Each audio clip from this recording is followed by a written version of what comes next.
അടുത്തൊരു മുൻപിലെ പുത്തൻ സ്റ്റോറിയിലേക്ക് ഏവർക്കും സ്വാഗതം. ഈ സ്റ്റോറി ഇഷ്ടപ്പെടുവാണെങ്കിൽ സബ്സ്ക്രൈബ് ചെയ്യണേ, അതുപോലെ തന്നെ ലൈക്ക് ചെയ്യാനും ഹൈപ്പ് ചെയ്യാനും മറക്കല്ലേ.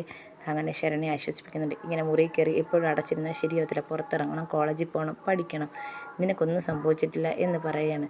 അപ്പം ശരണ്യയാണെങ്കിൽ പറയുന്നുണ്ട്, ഞാൻ നശിച്ചില്ല ചേച്ചി, ഇനി ഞാൻ എന്തിനാണ് ജീവിച്ചിരിക്കുന്നത് എന്നൊക്കെ പറയുന്നുണ്ട്. അങ്ങനെ ശരണ്യയാണെങ്കിൽ അലീന ഓരോന്ന് പറഞ്ഞ് ആശ്വസിപ്പിക്കാൻ അവസാനം ശരണ്യ പറയാണ്, ഇനി ഞാൻ അങ്ങനെ ചിന്തിക്കത്തില്ല, ഞാൻ മരണത്തെക്കുറിച്ച് ചിന്തിക്കത്തില്ല ചേച്ചി എന്ന് പറയാണ്. അപ്പം അലീനയ്ക്കൊരു സന്തോഷമൊക്കെ ആവുന്നുണ്ട്. നമ്മുടെ ജീവിതം മുന്നോട്ട് പോകേണ്ടത് നമ്മുടെ ആവശ്യമാണ്. നമ്മളിങ്ങനെ മുറിയിൽ കയറി അടഞ്ഞിരുന്നാൽ നമ്മുടെ ജീവിതം നശിച്ചു പോകത്തുള്ളൂ. അവരാണ് തെറ്റ് ചെയ്തത്, അവരെന്തായാലും ജയിലിൽ കയറും, അവരുടെ ജീവിതം പോയി. നീ പഴയതുപോലെ കോളേജിൽ പോകണം, പഠിക്കണം, നല്ല ജോലി വാങ്ങിക്കണം, നല്ലൊരു ജീവിതം ഉണ്ടാവും നിനക്കെന്ന് അലീന പറയാണ്. ഇതൊക്കെ കേൾക്കുമ്പോഴത്തേക്ക് ശരണ്യയ്ക്കൊരു ആശ്വാസമാകുന്നുണ്ട്. അപ്പോൾ ഇതൊക്കെ കേട്ടുകൊണ്ടിരുന്ന ശരണ്യയുടെ അമ്മ ഓടി പുറത്ത് വന്നിട്ട് എല്ലായിടത്തും പറയുന്നുണ്ട്, ആ കുട്ടിയുടെ സംസാരം ഒന്ന് കേൾക്കണം, അത് കേട്ട് കഴിഞ്ഞാൽ നമുക്ക് തന്നെ ഒരു ആശ്വാസമാവും. ശരണ്യ മോളാണെങ്കിൽ എണീച്ചിരുന്നു എന്നൊക്കെ പറയണം. അങ്ങനെ അവർക്കെല്ലാം ഭയങ്കര സന്തോഷമാണ്. പക്ഷേ ഈ സമയത്ത് കടപ്പാട്ടൂരാണെങ്കിൽ അലീന പോയിട്ട് ഒത്തിരി നേരമായി, ഇതുവരെ അലീനയെ കാണുന്നില്ല. അതിൻ്റെ ഒരു ടെൻഷൻ കൃഷ്ണമ്മക്കുണ്ട്. ബബിത അങ്ങോട്ട് വന്നിട്ട് ചോദിക്കുന്നുണ്ട്, നിൻ്റെ എന്താ അലീന ചേച്ചി ഇതുവരെ വന്നില്ലയോ? നിൻ്റെ ചേച്ചിക്ക് നാണമില്ലേ ഇങ്ങനെ ആ വീട്ടിൽ കയറി ഇറങ്ങാൻ എന്ന് ചോദിക്കുകയാണ്. അപ്പം കൃഷ്ണമ്മൾ പറയാണ്, ചേച്ചി എപ്പോഴും ചേച്ചിയുടെ കാര്യത്തേക്ക് കൂടുതൽ മറ്റുള്ളവരുടെ കാര്യമാണ് ചിന്തിക്കുന്നത്. ചേച്ചി ഇപ്പോൾ ശരണ്യയുടെ സൈഡാണ്, ശരണ്യയ്ക്കാണ് ഇപ്പം ചേച്ചിയുടെ സാന്ത്വനം ആവശ്യമുള്ളതെന്ന് പറയാണ്. അപ്പോൾ ബബിത പറയാണ്, നീയാണെങ്കിൽ അവൾ എന്ത് കാണിച്ചാലും അവിടെ സൈഡിൽ നിന്ന് പറഞ്ഞോണം എന്നും പറഞ്ഞ് ദേഷ്യം അങ്ങ് പോവുകയാണ്. ഈ സമയത്താണെങ്കിൽ കൃഷ്ണയ്ക്ക് നല്ല ടെൻഷനുണ്ട്, ഇത്രയും നേരമായിട്ട് ചേച്ചിയെ കാണുന്നില്ല. അപ്പം അവസാനമാണെങ്കിൽ കൃഷ്ണയാണെങ്കിൽ മനുവിനെ വിളിക്കുകയാണ്.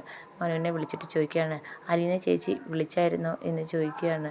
അലീന ചേച്ചി ശരണ്യയുടെ വീട്ടിൽ പോയതാ, ഇതുവരെ വിളിച്ചില്ല എന്ന് പറയുന്നത്. മനുവേട്ടനെ എങ്ങാനും വിളിച്ചൊന്ന് ചോദിക്കുകയാണ്. അപ്പോൾ മനു പറയാണ്, എന്നെ വിളിച്ചില്ല, പോകുമെന്ന് പറഞ്ഞായിരുന്നു, അവൾക്കെന്താ ഒന്ന് വിളിച്ചൂടെ? ആകപ്പാടെ ആ സ്ഥലത്തേക്ക് ഇന്നലെ പോയ അനുഭവം നമുക്കെല്ലാം അറിയാം, നമ്മൾ ടെൻഷൻ അടിച്ചിരിക്കുന്ന നമുക്കൊരു ബോധമില്ല, നമ്മളെ വിളിച്ചൂടെ എന്ന് ചോദിക്കുകയാണ്. അപ്പോൾ കൃഷ്ണമ്മൾ പറയാണ്, ചേച്ചി എന്താ പറ്റിയെന്ന് അറിയത്തില്ല ചേച്ചി, ഇതുവരെ വിളിച്ചില്ല, ചേച്ചി അവിടെ ചെന്ന് വിളിക്കാമെന്നൊക്കെ എന്നോട് പറഞ്ഞത് എന്ന് പറയാണ്. അപ്പം മനു പറയാണ്, ഇനി എന്തെങ്കിലും സംഭവിച്ചാൽ അങ്ങോട്ടൊന്നും പോകാൻ പോലും പറ്റത്തില്ലല്ലോ, അങ്ങോട്ട് പോയി അന്വേഷിക്കാൻ നമുക്ക് പറ്റത്തില്ല, അങ്ങോട്ട് ചെന്ന് കഴിഞ്ഞാൽ അവിടുത്തെ ജനക്കൂട്ടം എല്ലാം കൂടെ നമ്മളെ ആക്രമിക്കും, അതുകൊണ്ട് അങ്ങോട്ട് പോയി അന്വേഷിക്കാൻ പറ്റത്തില്ല, ഇവക്കൊന്ന് ഫോൺ എടുത്ത് വിളിച്ച് ഇങ്ങോട്ട് പറഞ്ഞുകൂടെ എന്ന് മനു ആണെങ്കിൽ ആകപ്പാട് ടെൻഷനിൽ ചോദിക്കുകയാണ്. അപ്പം കൃഷ്ണ പറയാണ്, എന്തായാലും മനുവേട്ടനെ ചേച്ചി വിളിക്കുകയാണ് ചെയ്താൽ എന്നെ ഒന്ന് വിളിച്ച് പറയണേ എന്ന് പറയുന്നുണ്ട്. മനുവും പറയുന്നുണ്ട്, ചിലപ്പോൾ മോളെ ആയിരിക്കും വിളിക്കുന്നത്, മോളെ വിളിച്ചാലും മോൾ എന്നെ ഒന്ന് വിളിച്ച് പറയണേ എന്ന് പറയാണ്. മനുവിനാകപ്പാട് ടെൻഷൻ ഇങ്ങനെ കാറോട്ടിക്കുകയാണ്. അലീന ഇനി എന്തെങ്കിലും ആപത്തിപ്പെട്ടോ, ഇനി അവരെങ്ങാനും അപകടപ്പെടുത്തിയോ എന്നൊക്കെയുള്ളൊരു ടെൻഷനെ ഇങ്ങനെ മനു ഇങ്ങനെ കാറോട്ടിച്ച് പോകുമ്പോൾ ഇതൊക്കെ തന്നെയാണ് ഇങ്ങനെ ആലോചിക്കുന്നത്. ഈ സമയത്താണെങ്കിൽ അലീനയാണെങ്കിൽ ശരണ്യെ ആശ്വസിപ്പിച്ച് സംസാരിക്കുകയൊക്കെ ചെയ്തതിന് ശേഷം നേരെ ഷാജിയുടെ വീട്ടിലേക്ക് പോവുകയാണ്. ഷാജിയുടെ വീട്ടിലാണെങ്കിൽ ഡ്രസ്സ് കൊടുക്കാൻ നേരത്ത് ശരണ്യെ കണ്ടിട്ട് തിരിച്ച് വരാമെന്ന് പറഞ്ഞിട്ടാണ് പോയത്. വന്നിട്ട് ആഹാരം കഴിച്ചിട്ട് ഞാൻ പോകത്തുള്ളൂ എന്നുള്ള ഉറപ്പും നൽകി. അതുകൊണ്ട് തന്നെ ഷാജിയുടെ അമ്മ അലീനയും കാത്തി ഇരുന്ന്. അങ്ങനെ അലീനയാണെങ്കിൽ അവിടെ വന്ന് ആഹാരമൊക്കെ കഴിക്കുന്നുണ്ട്. ഇതിൻ്റെ ഇടയ്ക്ക് ഫോൺ നോക്കാനോ അതോ ഫോൺ അങ്ങോട്ട് വിളിക്കാനോ അലീന വിട്ടുപോകുന്നുണ്ട്.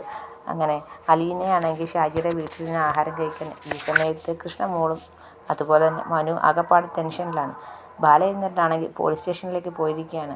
ബാലേന്ദ്രൻ കുറേ ദിവസം കൊണ്ട് ഷോപ്പുകളെല്ലാം അടച്ചിട്ടിരിക്കുകയാണ്. അപ്പോൾ തുറക്കാമെന്നുള്ള രീതിയിൽ പോലീസ് സ്റ്റേഷനിലേക്ക് പോവുകയാണ്. നേരിട്ട് എന്ന് തുറന്നാൽ ചിലപ്പം ജനങ്ങളെ ആക്രമിക്കും, അതുകൊണ്ട് പോലീസ് സുരക്ഷയോടെ വേണം ഷോപ്പുകൾ തുറക്കണമെന്ന് ബാലേന്ദ്രൻ വിചാരിക്കുകയാണ്. അതിന് പോലീസിൻ്റെ സഹായം വേണം. അങ്ങനെ പോലീസിനെ SIയെ കാണാൻ ചെല്ലുകയാണ്. ഇതിനുമ്പോൾ രമേശ് നമ്പർ ചോദിക്കുന്നുണ്ട്, എന്തിനാണ് വന്നത്, കാര്യം എന്താണെന്നൊക്കെ ചോദിക്കുകയാണ്. അപ്പം ബാലേന്ദ്രൻ പറയാണ്, ഷോപ്പ് കുറേ നാളുകൊണ്ട് അടച്ചിട്ടിരിക്കുകയാണ്, തുറക്കണമെന്നുണ്ട്, അതിന് പോലീസിൻ്റെ പ്രൊട്ടക്ഷൻ വേണമെന്ന് പറയാണ്. അതിന് നിങ്ങൾക്കെതിരെ പോലീസ് പ്രൊട്ടക്ഷൻ, ഷോപ്പ് തുറക്കുന്നതിന് ഞങ്ങളുടെ സഹായം എന്തിനാണെന്ന് ചോദിക്കണേ. അല്ല, ജനങ്ങൾ ഇത്രയും വയലൻ്റായിട്ട് നിൽക്കുന്ന സമയത്ത് ഞങ്ങൾ ഷോപ്പ് തുറന്നാൽ ചിലപ്പോൾ അവർ അടിച്ച് തകർക്കുകയോ എന്തെങ്കിലും സംഭവിച്ചാൽ എന്ത് ചെയ്യും, അതുകൊണ്ട് ഞങ്ങൾക്ക് പോലീസ് പ്രൊട്ടക്ഷൻ വേണമെന്ന് പറയാണ്. അപ്പം SI ചോദിക്കണമെന്ന്, അതിൻ്റെ ആവശ്യമുണ്ടോ, നിങ്ങൾ തുറക്കുന്നതിന് ഞങ്ങൾ എന്നാ വന്ന് കാവലിരിക്കേണ്ട ആവശ്യം എന്താ എന്നൊക്കെ ചോദിക്കുകയാണ്. ബാലേന്ദ്രൻ പറയാണ്, അതിൻ്റെ ആവശ്യമുണ്ട് സാർ, ഷോപ്പിൽ ആക്രമണം എന്തെങ്കിലും നടക്കുകയോ ജ്വല്ലറിയിൽ എന്തെങ്കിലും പ്രശ്നങ്ങൾ നടന്നാൽ ഞങ്ങൾക്ക് അവിടെ നിന്ന് നഷ്ടങ്ങൾ ഒത്തിരി സംഭവിക്കും എന്ന് പറയാണ്. ഇനി ആരെങ്കിലും തീ വെക്കി എങ്ങാനും ചെയ്തു കഴിഞ്ഞാൽ എന്ത് ചെയ്യും എന്ന് ബാലേന്ദ്രൻ ചോദിക്കുന്നുണ്ട്. അപ്പോൾ എസ് ഐ പറയാണ്, അത് ജനങ്ങൾ തന്നെ ചെയ്യണമെന്നൊന്നുമില്ലല്ലോ, നിങ്ങൾ തന്നെ തീ എങ്ങാനും വെച്ചിട്ട് അത് ജനങ്ങൾ ചെയ്തതാണെന്ന് പറഞ്ഞാലോ, അതിൻ്റെ കൂട്ടത്തിൽ അങ്ങനെ എങ്ങാനും സംഭവിച്ചാൽ ആ ഒരു നിരയിൽ 50ഓളം കടകളുണ്ട്, അതെല്ലാം കത്തി നശിക്കുക എന്ന് പറയാണ്. അപ്പോൾ ബാലേന്ദ്രൻ പറയാണ്, ഞാനാണെങ്കിൽ സാറിൻ്റെ പോലീസിൻ്റെ സഹായം തേടാനാണ് വന്നത്, അല്ലാതെ ഞങ്ങൾ അങ്ങനെ ചെയ്യുമെന്ന് പറയാനല്ല വന്നത്. നിങ്ങൾക്ക് പോലീസിൻ്റെ സഹായം വേണം ഷോപ്പുകൾ തുറക്കാൻ, അതിനുള്ള സഹായം വേണം, അത് പറയാനാണ് വന്നതെന്ന് പറയാണ്. അപ്പം എസ് ഐ ആണെങ്കിൽ ഒന്നും മിണ്ടായിരിക്കുകയാണ്. എന്തായാലും ഞങ്ങൾ ഷോപ്പുകൾ തുറക്കാൻ തന്നെ തീരുമാനിച്ചു, അതിന് പോലീസിൻ്റെ സഹായം തേടാനാണ് വന്നതെന്നും പറഞ്ഞുകൊണ്ട് ബാലേന്ദ്രൻ അവിടെ ഇരിക്കുകയാണ്.